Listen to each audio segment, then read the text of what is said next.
Face2Face Upper Intermediate by Chris Redston and Gilly Cunningham. Published by Cambridge University Press. This recording is copyright. CD2. Recording 5.1. They're as beautiful as butterflies. The more I learned about them, the more interested I became.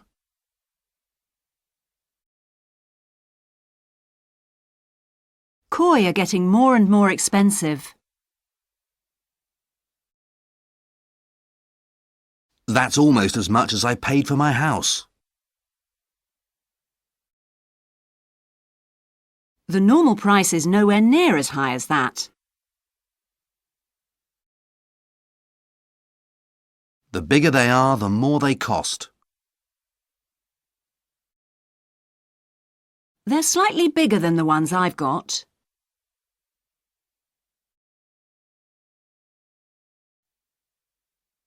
Recording 5.2. Hello? Hi, Diane. It's me. Oh, hello, Emma. How are you doing? I'm fine, thanks. And how are Katie and Paul? Oh, they're fine. Katie's doing her GCSEs at the moment. How are they going? Very well, I think. She's been working really hard, and I think she's going to pass them all. Oh, that's good. Anyway, the reason I'm calling is that we're heading down to your part of the world next week on holiday. Really? You're coming to Cornwall? Yeah, we're staying in a small hotel in Padstow for a week. Paul got a very cheap deal on the internet. Great. Well, we'll have to meet up sometime. Yes, definitely. Have you got any plans? Well, we're going to take Katie to the Eden Project. She's thinking of doing environmental studies next year. Oh, right. So I thought she'd enjoy it. Paul's not too keen, though. It's not really his thing. Oh, I'm sure he'll have a great time. It's supposed to be really interesting. Actually, we were wondering if you'd like to come with us. Yes, I'd love to. Which day are you going? We're not sure yet. What do you think? Well, I've heard it's less busy towards the end of the week. How about Thursday, then? That's a week today. Or will you be working that day?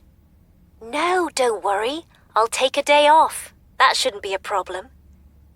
Actually, there's a programme on TV about the Eden Project on Saturday evening. Really? When?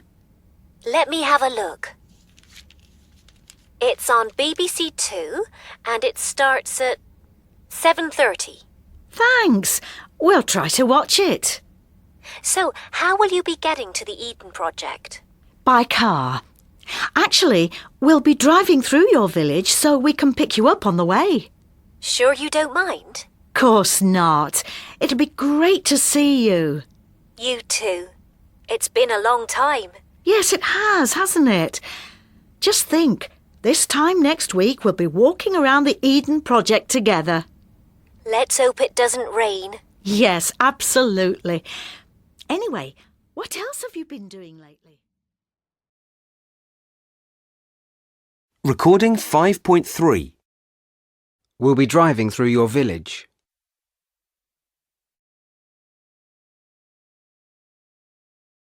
We'll be walking around the Eden Project together.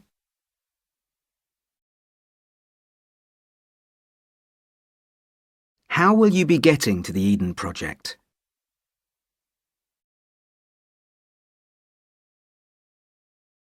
Will you be working that day?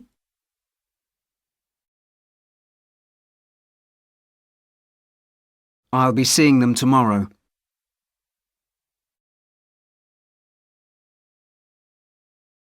He won't be coming to the party.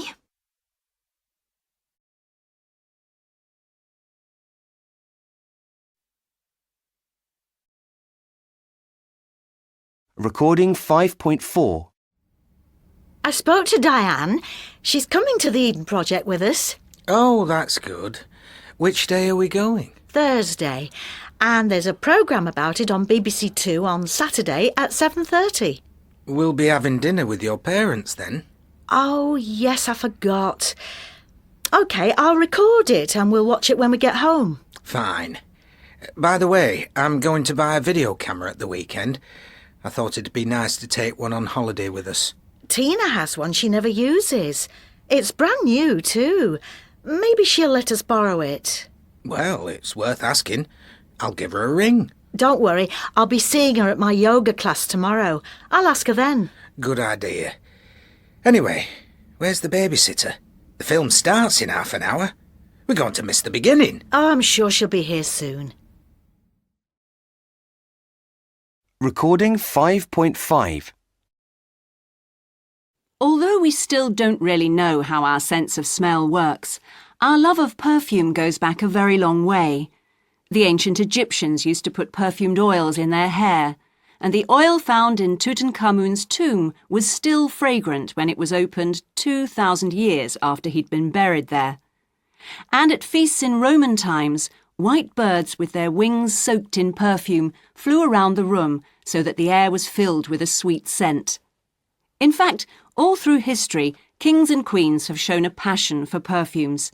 In 1573, Queen Elizabeth I of England was given a pair of perfumed gloves. She wore them all the time and loved them so much that she had a coat and a dress made which had the same scent. In Paris, there's a perfume museum called Osmothèque, which has an amazing 1,100 perfumes. Next to the museum is a school where perfumers are taught how to create new fragrances. It takes 8 years to become a fully qualified perfumer, and there are only about 400 in the world. To make a single perfume, you need between 400 and 500 ingredients, which are often extremely expensive. One of the ingredients in Chanel No. 5, for example, costs $40,000 for half a kilo and smells like burnt candle wax. Incidentally, Chanel No. 5 got its name because it was the 5th perfume offered to Coco Chanel by her perfumer, Ernest Beau. And just in case you think perfumes are only for women, it's worth pointing out that men have always worn perfumes in one form or another. The French Emperor Napoleon Bonaparte loved perfume and apparently used 1 or 2 bottles a day. These days, many men wear perfumes designed for both men and women, such as CK1, or even perfumes just for men, like Michael Jordan Cologne, named after the famous American basketball player. How do you decide whether a perfume is right for you? Well, the first rule is never buy a perfume that you haven't tried on your skin. Different skin types react differently to each perfume. What smells wonderful on a friend may well smell terrible on you. And secondly, keep perfume in a dark place at a temperature of no higher than 15 degrees Celsius. Heat and light are the enemies of perfume. Recording 5.6. 1. White birds with their wings soaked in perfume flew around the room. 2. All through history, kings and queens have shown a passion for perfumes. 3. Queen Elizabeth I of England was given a pair of perfumed gloves. 4. She wore them all the time. 5. She had a coat and a dress made, which had the same scent. 6. Perfumers are taught how to create new fragrances. 7. And there are only about 400 in the world. 8. Many men wear perfumes designed for both men and women. 9. How do you decide whether a perfume is right for you? 10. Never buy a perfume that you haven't tried on your skin.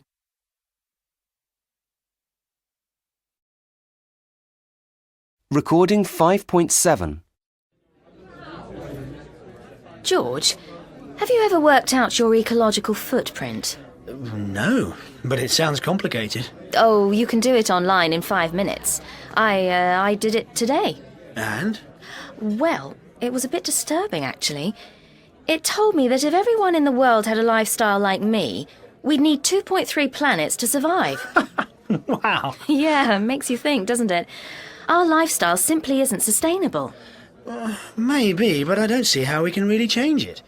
I mean, I recycle newspapers, turn off the TV at night, that kind of thing. Are you suggesting we all, go and live in caves or something? No, that's not what I'm trying to say. What I meant was that there are lots of other things we can do, not just recycling or saving energy. Like what? Well, take food shopping, for example. Do you ever wonder how far the food you buy has travelled to get to your local supermarket? That's an interesting point. I've never really thought about that. Well, a lot of it's flown halfway around the world, which you know causes greenhouse gases.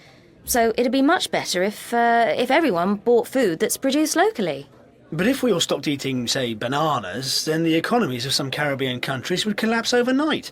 How moral or ethical would that be? Fair enough, but I still think that we should eat more locally produced food and avoid stuff that has too much packaging. Yes, but then again, the packaging keeps the food fresh. We're not going to... nobody's going to buy food that's gone off, are they? No, of course not. But I just don't think it's right that the food industry produces so much rubbish. OK, then how else could I reduce my ecological footprint? Let me think.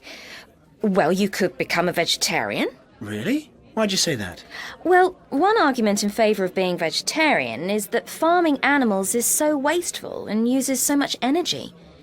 Did you know that 1 hectare of land can produce enough soya beans to feed 600 people, but only enough beef to feed 20 people? Really? Wow. Yeah, and you need 100 times more water to produce a kilo of beef than a kilo of wheat. It's just ridiculous and completely unjustifiable. Oh, I don't know about that. I think people should have the right to eat whatever they want. I mean, are you saying that human beings shouldn't be allowed to eat meat? No, that's not what I meant. All I'm saying is that meat production is very damaging to the environment. Well, some people would argue that it's the customer's fault, not the farmer's. That's exactly my point. It's up to us to change things. Anyway, we'd better order. What do you fancy? Well, it's hard to say. I was going to have a burger, but no, I think I'll just have a salad. Good choice. Recording 5.8. I think people should leave their cars at home more often. Maybe, but I don't see how you can ask everyone to give up their cars. No, that's not what I'm trying to say. What I meant was people should use public transport if they can. Fair enough, but I still think a lot of people prefer to drive. All I'm saying is that cars are a big environmental problem. Yes, but then again, public transport is often more expensive. I know, but it'd be better if we thought about how much transport costs the planet, not just ourselves. That's an interesting point. I've never really thought about that.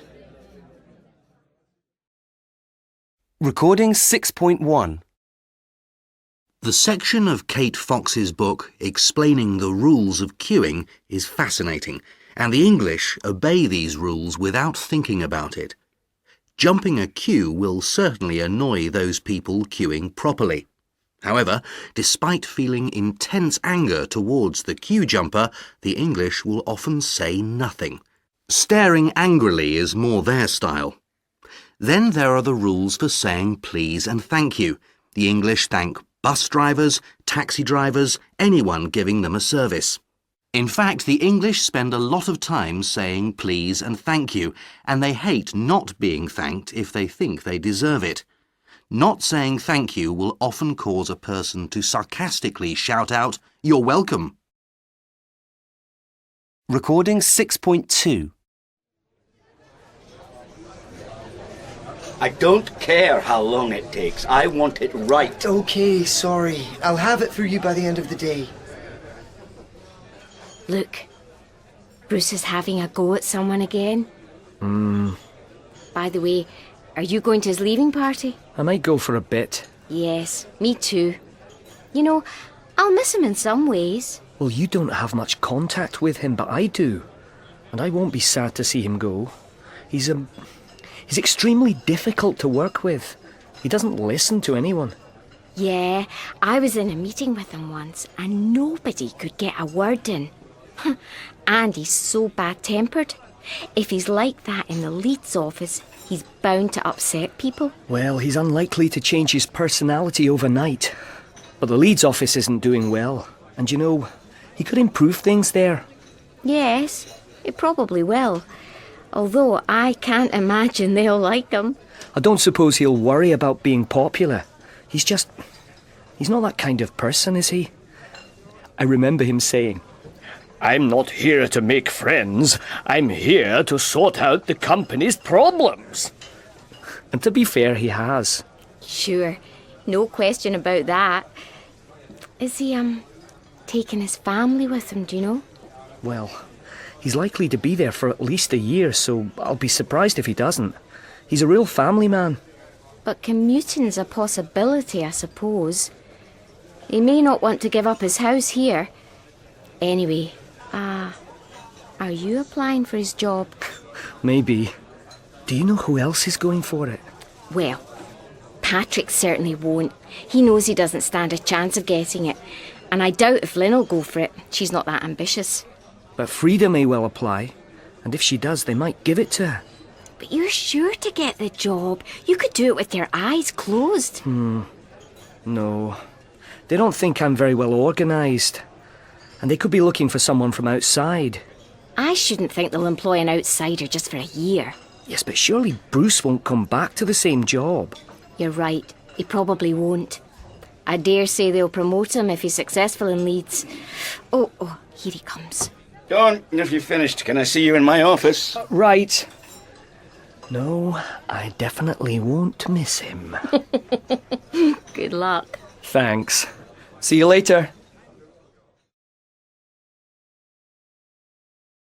Recording 6.3. He's bound to upset people.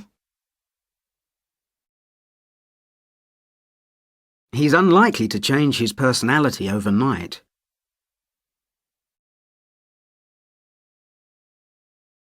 I can't imagine they'll like him. I don't suppose he'll worry about being popular. He's likely to be there for at least a year.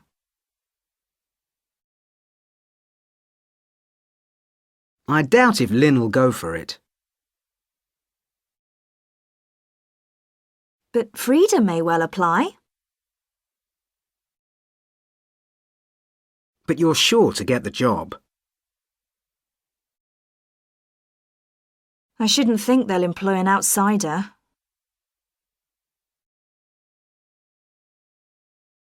I dare say they'll promote him.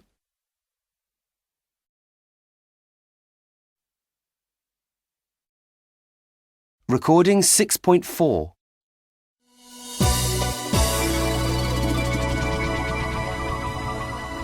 Hello and welcome to the programme. With us today in the studio is Joe Allen, who's a professor of mathematics, and Sally Evans, who actually worked for the British Secret Service for over 20 years. They're both here with me to discuss the importance of secret codes throughout history. Good afternoon. Hello. Sally, now I understand that a code invented during the reign of Roman Emperor Julius Caesar was used for hundreds of years after his death. Yes, amazingly it was. It was quite a simple code, really. All the letters of the alphabet simply moved 3 places. So, A became D, B became E, etc. How is it possible that the code remained unbroken for all that time? Well, we often forget that back in those days, not many ordinary people knew how to read. So that's probably one of the main reasons why it lasted so long. When did people start working out how to break codes? Well, one of the earliest people to ever break coded messages was an Arab mathematician called Al-Kindi, who lived in the 9th century. He was an extremely intelligent man, and he wrote 290 books on medicine, linguistics, astronomy and mathematics. He even wrote 1 or 2 on music. At the time, he was known as the philosopher of the Arabs, and, In fact, his book on deciphering codes was only rediscovered relatively recently in Istanbul in 1987. Yes, and actually it was because he knew a lot about maths and languages that he was able to understand how a code could be broken. He did it by working out how frequently each letter was used in a language. Can you explain that in a little more detail? Yes, for example, let's take the English language. If you take any general text in English, you'll find that the letter E is the most frequent. And when you've worked out how often each letter appears, then you have a way of breaking the code. Ah, I see. So you look for the most common letter and you assume that letter represents the letter E. That's right. And letters in the code that have a very low frequency will probably represent Q and Z because they only occur very rarely in English. That's very interesting. But do all codes use letters of the alphabet?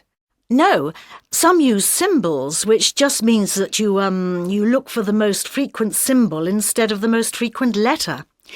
In fact, the author Sir Arthur Conan Doyle, who wrote the Sherlock Holmes books, used stickmen as a code in his book The Adventure of the Dancing Men. In that story, Sherlock Holmes manages to break the code when he realises that the dancing men represent letters of the alphabet. So, it seems that Conan Doyle knew about Al-Kindi's way of deciphering codes. Definitely. And is Al-Kindi's way of breaking codes still being used today?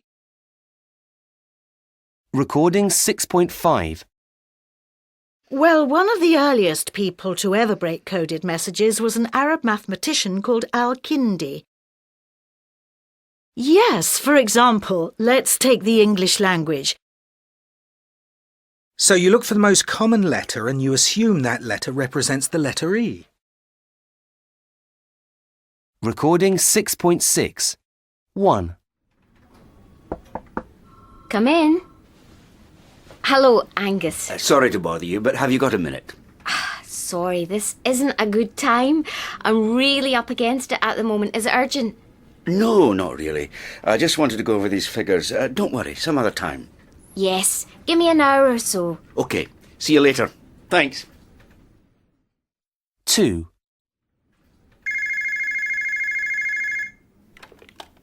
Hello, Lucy Baker speaking. Hi, it's me. Is this a good time? Oh, not really. I'm afraid I'm a bit tied up just now. Is it important? No, don't worry. I just wanted to ask you about house insurance, but I'll catch you later. Thanks. Oh, and Martin, can you pick something up for dinner? Sure. See you later. Bye. Bye. 3. Come in. Hello, Claire. Sorry to disturb you, Miss Baker. I was wondering if I could see you for a moment. I'm rather pushed for time at the moment. Can it wait? Yes. It's not urgent. It's just about the report you asked me to type up. When would be convenient? Try me again in a couple of hours. Right.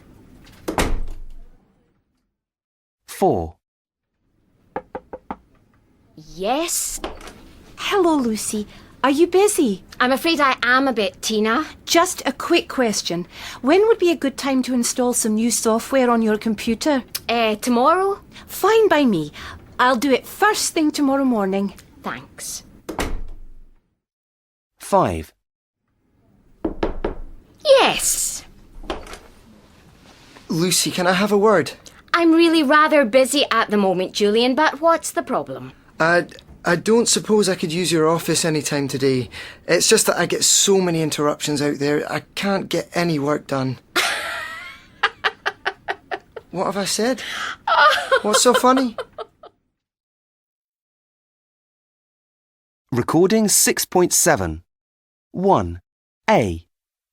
Sorry to bother you, but have you got a minute? B. Sorry to bother you, but have you got a minute? 2. A. Is this a good time? B. Is this a good time? 3. A. Sorry to disturb you. B. Sorry to disturb you. 4. A. I was wondering if I could see you for a moment. B. I was wondering if I could see you for a moment. 5. A. Are you busy? B. Are you busy? 6. A.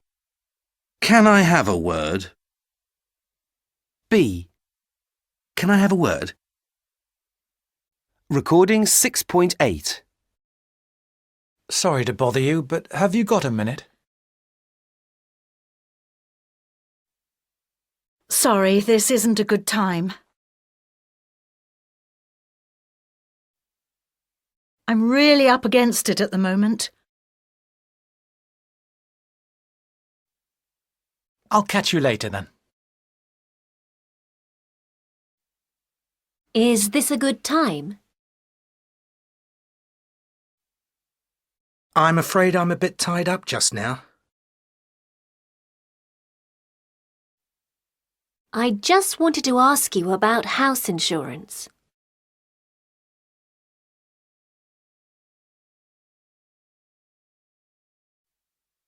Sorry to disturb you. I was wondering if I could see you for a moment.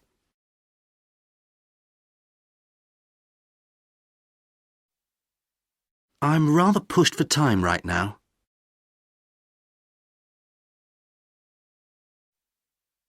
When would be a good time? Can I have a word? I'm really rather busy right now. Don't worry, it's not important.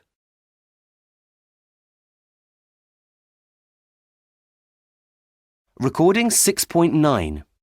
1. A. What did you give Jamie for his birthday?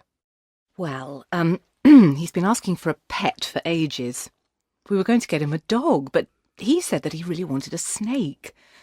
The feeding would have been a bit of a problem, though, you know, live mice and so on.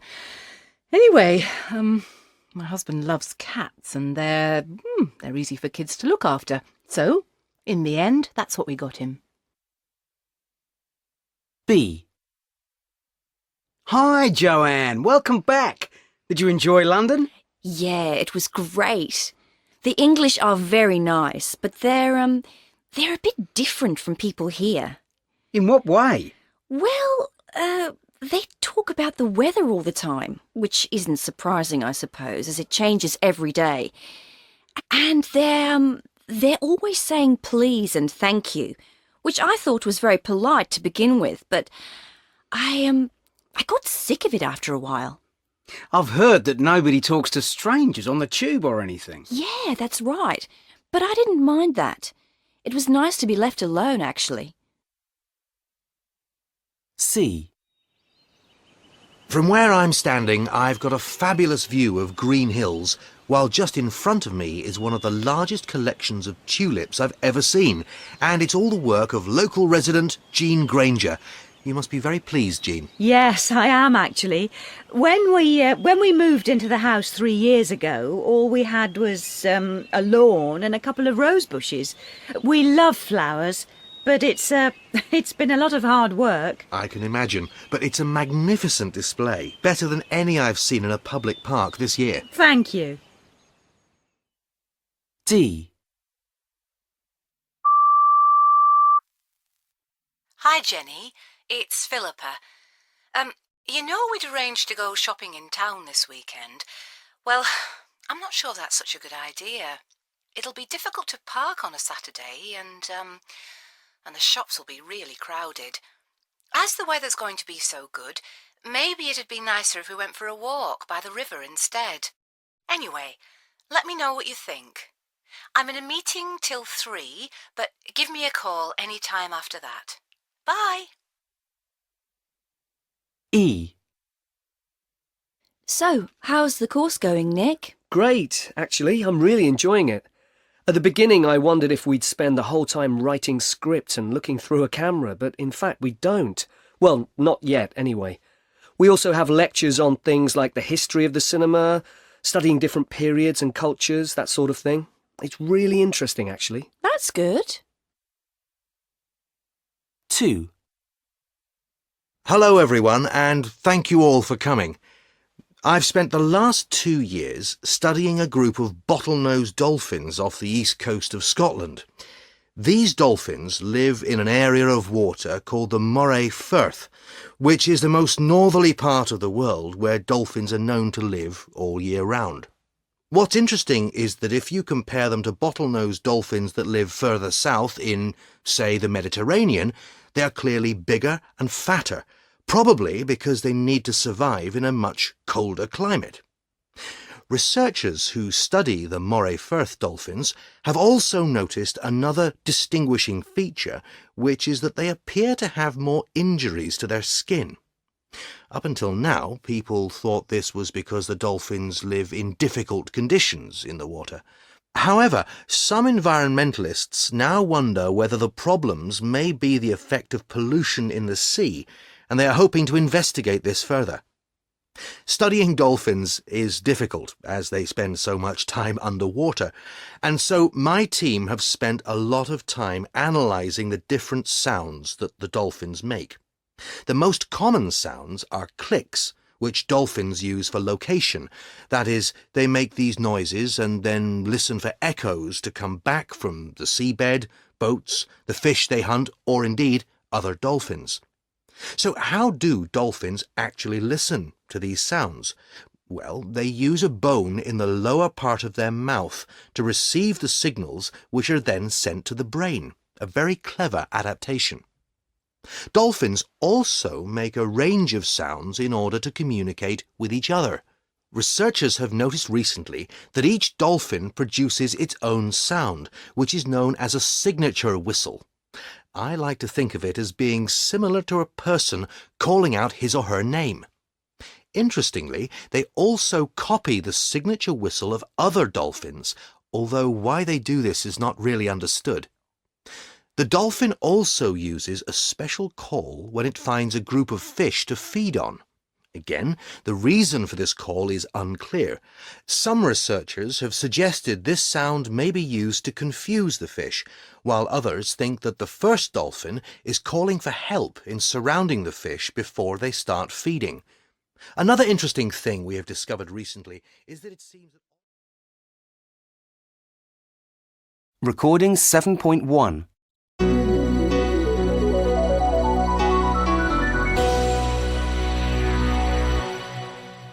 A new survey out today has revealed that we're spending more time than ever waiting in airport departure lounges.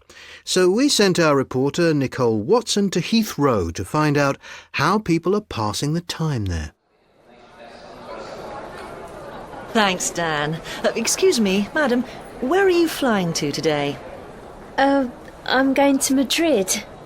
And can I ask how you normally spend your time while you're waiting for your flight? I usually buy a paperback and just go and sit somewhere quiet. So, you just read until your flight is called? Yes, that's right. Once I got so involved in the book I was reading that I missed my plane.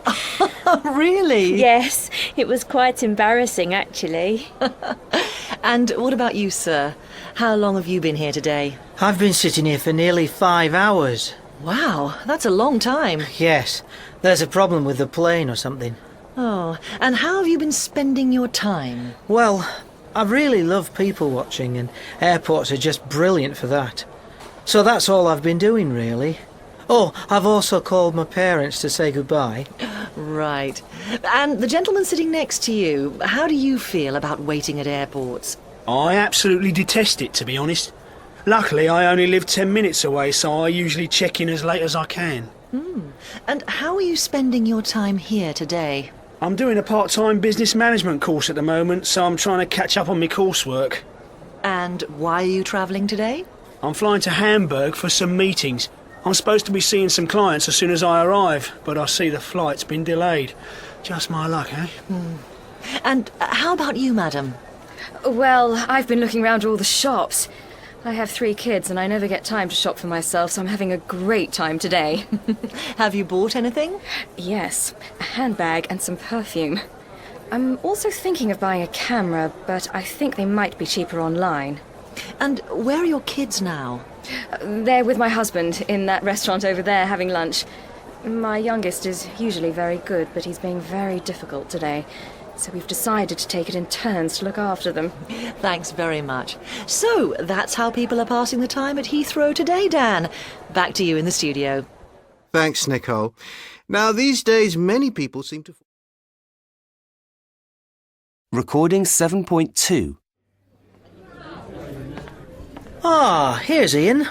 Hi, everyone. Sorry I'm late. No problem.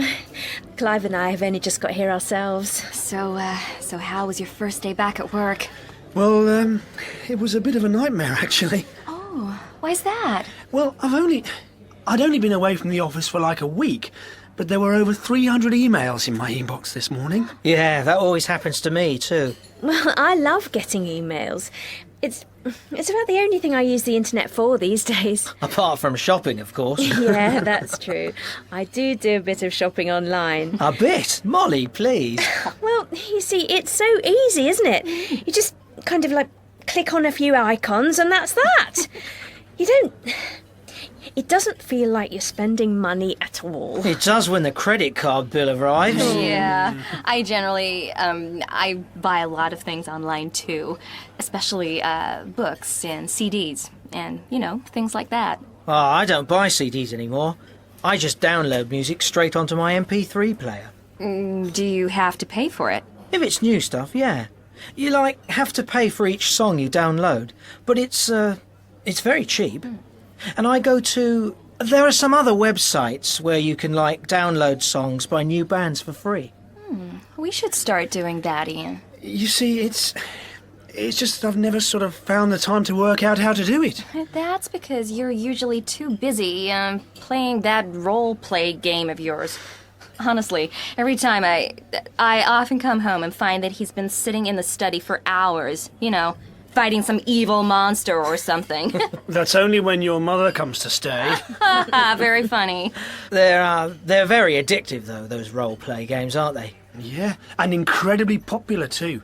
Any number of people can play. Some of them have about 500,000 people playing at the same time. Really? Wow. Excuse me, are you ready to order? Oh, no, sorry, we've been chatting. Can we have, can you give us a few more minutes? Oh, of course. Well, the thing I love most about the internet is our webcam.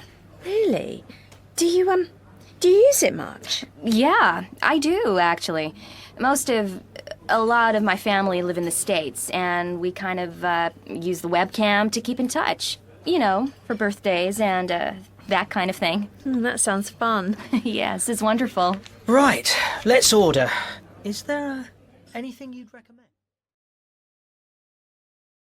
Recording 7.3. Conversation 1.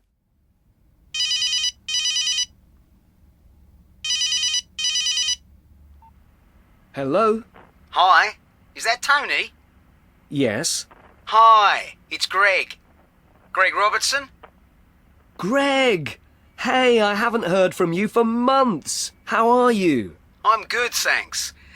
Listen, I'm calling from Sydney on my mobile, so I can't be long. It's probably costing me a fortune. So, what's going on in... Anyway, the reason I'm... sorry, there's a bit of a delay on the line. Shall I call you back on your landline? No, don't worry. This is just a quick call to... I'm flying... Tuesday. You'd like to meet... Evening. Sorry, you're breaking up a bit. I didn't catch all of that. Is that any better? Yes, I can hear you now. I said, I'm flying to London next Tuesday. Really? Wow, that's brilliant news. Yeah, and I was wondering if you'd, like to meet up in the evening. Yes, of course, that'd be great. Actually, why don't I, come and pick you up from the airport? Well, it'd be great if you could. Thanks a lot. I get into Heathrow at, let me see, 3:20 in the afternoon, your time. What's your flight number? Let me see. I'm just about to run out of credit. I'll I'll email you the flight details. Great. See you on Tuesday then. Bye. See you later. Conversation 2.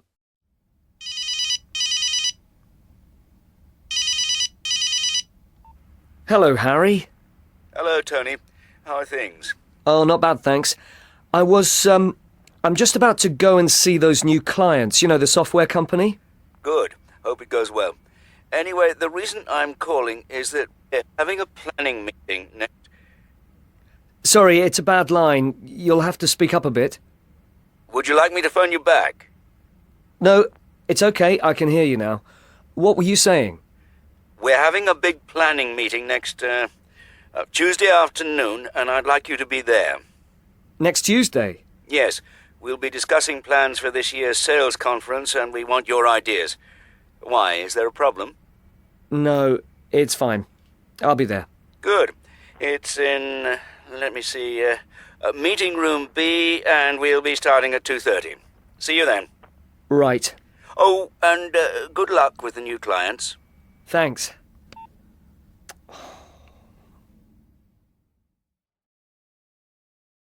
Conversation 3.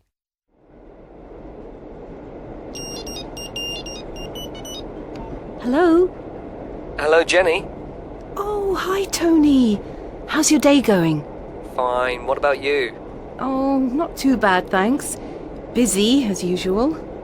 I can't hear you very well. Where are you? I'm on the train. Oh, okay. That's why. Yeah, the reception isn't very good here. Do you want me to give you a ring later? No, it's okay. I just wanted to ask you if you're free on Tuesday afternoon. Greg's flying in from us.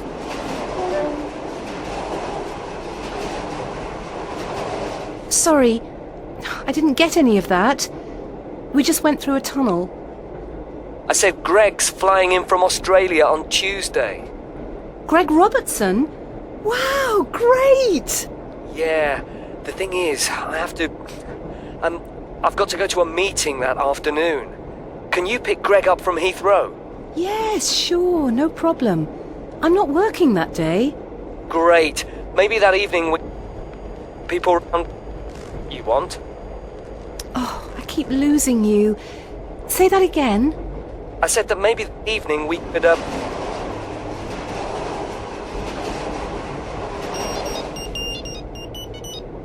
Sorry, we got cut off. Yeah, another tunnel, sorry. What were you saying? I was saying that maybe we could have some people round that evening, you know, for dinner or something. Fine, good idea. Let's talk about it later. I think my battery's about to run out. Okay, have a good journey. Speak soon. See you tonight.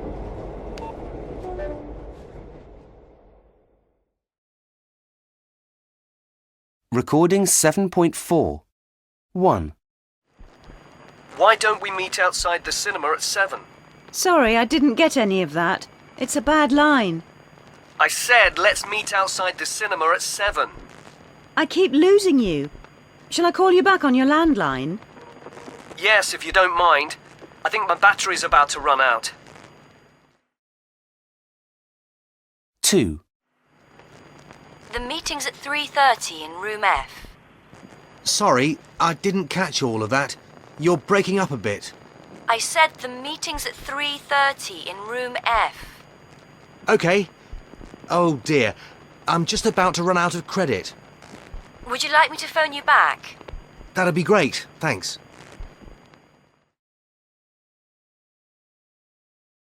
Recording 7.5. I've paid my dues time after time. I've done my sentence, but committed no crime. And bad mistakes, I've made a few. I've had my shafts and kicked in my face, but I've come through. To go on and on and on and on. We are the champions, my friend, and we'll keep on fighting till the end.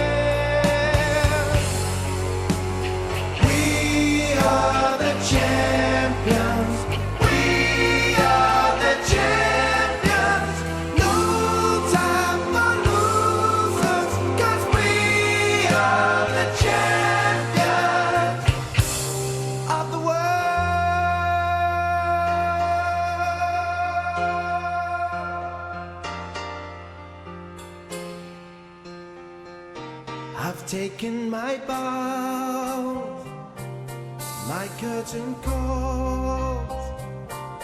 You brought me fame and fortune and everything that goes with it. I thank you all, but it's been no bed of roses, no pleasure cruise. I consider it a challenge for the whole human race, and I'll never lose. I want it to go on and on and on and on. We are the champions, my friend, and we'll keep on fighting till the end. We are the champions. We are the champions. No time for losers, 'cause we are the champions of the world. We are the champions, my friend. And we'll keep on fighting to the end. Oh, we are the champions. We are the champions. No time for losers, 'cause we are the champions.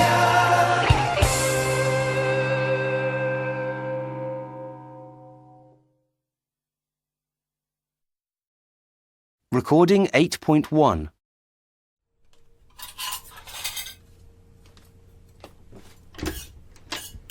Hi, Mum. Oh, hello, Eddie. Brought the car back. Thanks. Did you put any petrol in it? Sorry, I couldn't. I'm a bit short of money. In fact, I'm £50 overdrawn, and the rent's due on Friday. You couldn't, lend me a couple of hundred, could you? It's about time you found yourself a proper job. Acting is a proper job. So you keep telling me. Oh, please, Mum. I'll pay you back, I promise. Oh, all right. £200, you say? Yeah, that'd be great, thanks.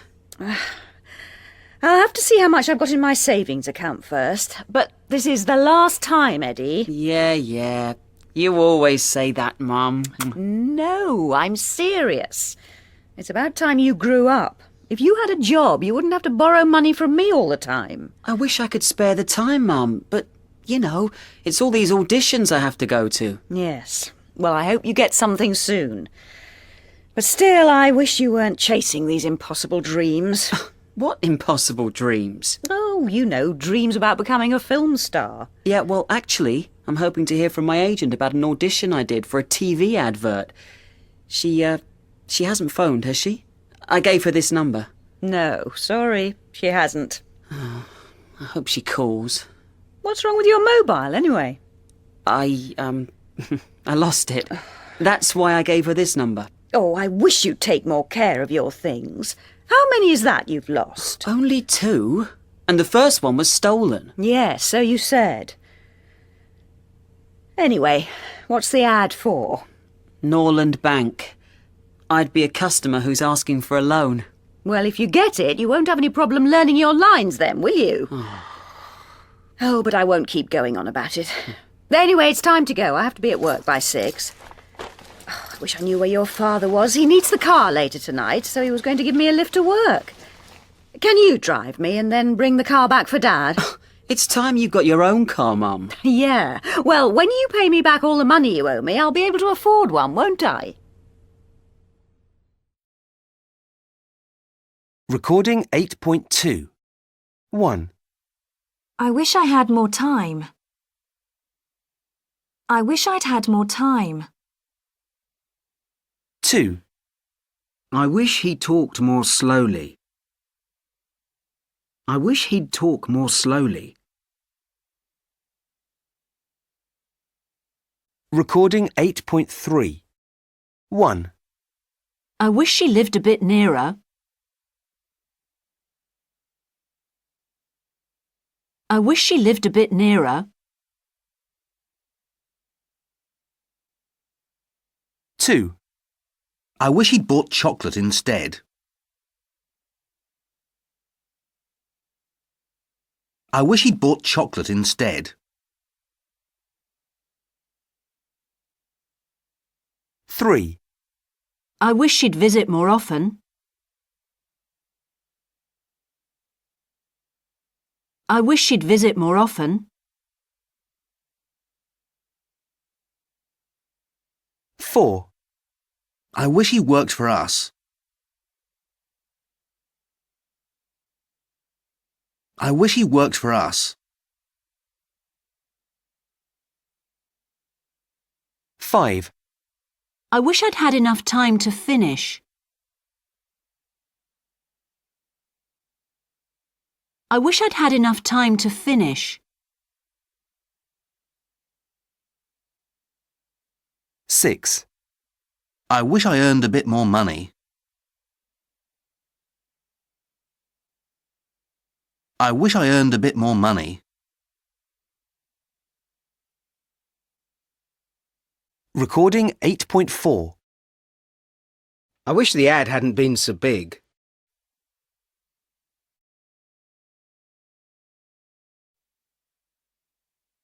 I should have eaten before I went in.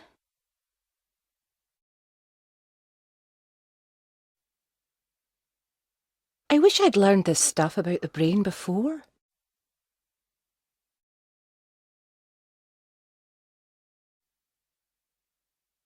I wish they hadn't chosen me for the coffee tasting group.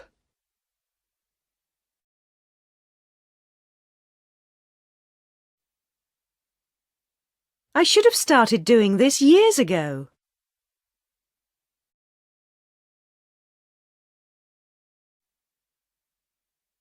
I shouldn't have moved so often.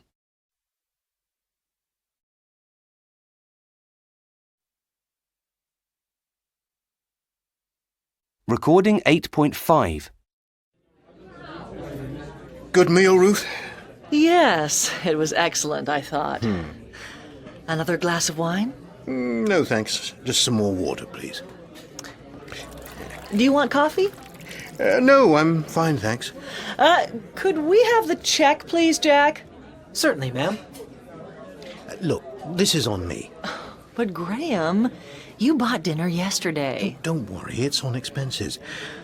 By the way, do waiters here always introduce themselves? Well, Cornell University did a study on tipping and found that restaurant staff got much bigger tips if they introduced themselves. Really? Here's your check, ma'am. I'll take it, thanks. Right. How much tip should I leave? 20% is about right. Maybe more if they introduce themselves. Wow, it's half that in the UK. Half? No, 15% would be the absolute minimum here. Right. While we're on the subject, I was in the hotel bar last night, and the guy next to me ordered a drink, got $2 change, which he left on the counter. Did he just forget to pick it up? No. We tip bartenders here. A couple of dollars a drink, or if you pay at the end of the evening for everything, then 15 or 20% of the total. We British never tip bar staff. Some people, offer them a drink, but not money. Wow, that's really strange. You'd never do that here. Yeah, I know. Thank you very much, sir. Thanks. Yeah, and tipping New York taxi drivers, there's another thing I'm never sure about. Same rule as restaurants, 15 to 20%, but they wouldn't... You'd never give less than a couple of dollars, even if it's for a short journey across town. Say it's a $6 fare, you'd give them a $10 bill and say, give me back $2 and we're good. Taxi drivers in London generally expect to get a tip too. So, how much do you give? Oh, it varies.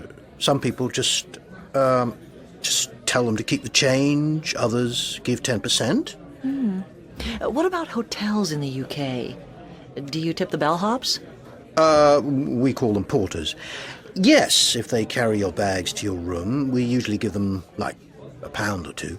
And here? Yeah, you tip the bellhop here, too. $1 a bag and $2 for every journey he makes to your room. And what if you want room service? Yes, we'd always give a tip for room service. A couple of dollars. We'd probably give them a couple of pounds or something. Yeah, knowing who and how much to tip is always a problem when you're in a different country. I remember when I was in Argentina last year. Recording 8.6. 1, Just a glass of water, please. Just a glass of water, please. 2, Do you want coffee? Do you want coffee? 3, You bought dinner yesterday. You bought dinner yesterday. 4, 20% is about right. 20% is about right. 5, You'd never give less than a couple of dollars. You'd never give less than a couple of dollars. Recording 8.7. 1, Bigger. Later. Morning. Bigger. Later. Morning. 2, Waiter. British. Better. Waiter. British. Better. 3, Staff. Glass. Half. Staff. Glass. Half. 4, Dollar. Coffee. Want. Dollar. Coffee. Want. 5, Bought. Fall. Water. Bought. Fall. Water. Recording 8.8. 1,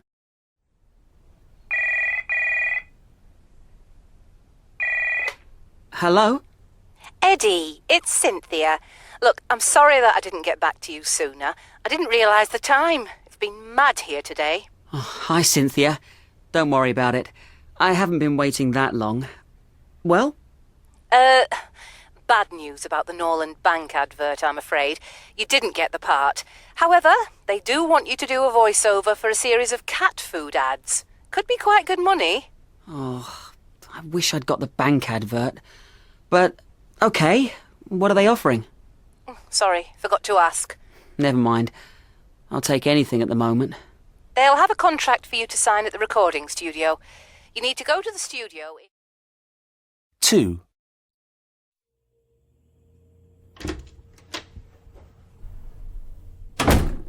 Hi. How was work? Oh, quite busy for a Monday evening. Not a great night for tips, though. What are you doing with those flowers? Oh, I'm really sorry. I'm afraid I broke your vase. I'll get you another one. It doesn't matter. I never really liked it anyway. So, did you hear from your agent? Yes, I didn't get the Norland Bank ad. Oh. But I did get a voiceover job next week for some cat food ads. Well, at least that's something. Look, I'm sorry about this afternoon. I shouldn't have said those things to you.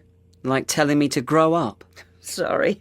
I can't believe I said that. I didn't mean to upset you. Oh, forget about it, Mum. It's okay. And I'm sorry for borrowing money off you all the time. But who knows? These cat food ads might lead on to other work. Let's hope so, eh? 3, New improved purr. The cat food no cat can resist. New improved purr. The cat food no cat can resist. Morning. I'm Eddie Daniels. I'm here to do the voiceover for the cat food ad. Nice to meet you, Eddie. I'm Paula Evans, the producer. We're running a bit late, so shall we make a start? Sure. Hi, I'm Jess, by the way. I'm working on the ad too. Oh, I'm sorry, I didn't introduce you. I thought you knew each other for some reason. I always assume everyone knows everyone in this business. Oh, that's all right. Nice to meet you. You too. OK, shall we do a run-through? I haven't seen the script, so could I just have a moment to read through it? Oh, sorry. I had no idea you'd need a script. No need to apologise. I only need to go over the lines a couple of times. Ah, well, they're not lines exactly. Didn't your agent tell you? Tell me what? You're playing the part of the cat. The cat? Recording 8.9. 1. I'm sorry that I called you an idiot. I can't believe I said that. Forget about it. You're under a lot of pressure. I didn't mean to upset you. 2. I'm really sorry about last night. I shouldn't have phoned so late. No need to apologise. I went straight back to sleep anyway. I had no idea it was that late. I thought it was much earlier for some reason. 3. Sorry for losing my temper with you the other day. Don't worry about it. I'd only had about 2 hours sleep. Really, it doesn't matter. I could tell you were absolutely exhausted.